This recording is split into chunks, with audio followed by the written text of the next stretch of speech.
Welcome to Let Me Fix This. Enjoy the video. In this video, I will show how to make Prismatic pumpkin pie, full guide.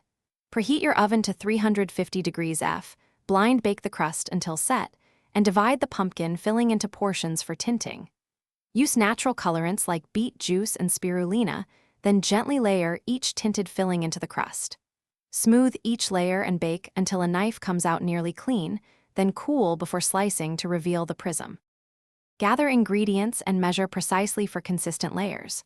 Warm the pumpkin puree slightly to blend smoothly with sugars and spices. Separate the base filling into equal portions in different bowls and stir in your chosen natural colorants a little at a time until you reach bright but subtle tones. Strain any fibrous additions to keep layers silky.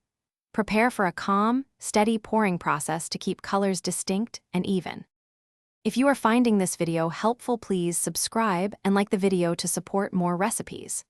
Quick recommendation: bring your space to life with the Echo Dot smart speaker, perfect for hands-free timers, music while you bake, and asking for measurement conversions without touching screens.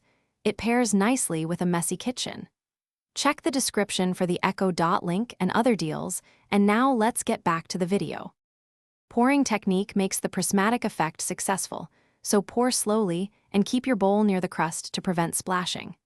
If a layer drifts, chill the pie briefly to set it before adding the next color. Avoid overmixing or using heavy liquids that will blur lines. Bake at a steady temperature and rotate the pie halfway through if needed for even bake and consistent color definition across slices. Thanks for watching. If you found this helpful, don't forget to like and subscribe.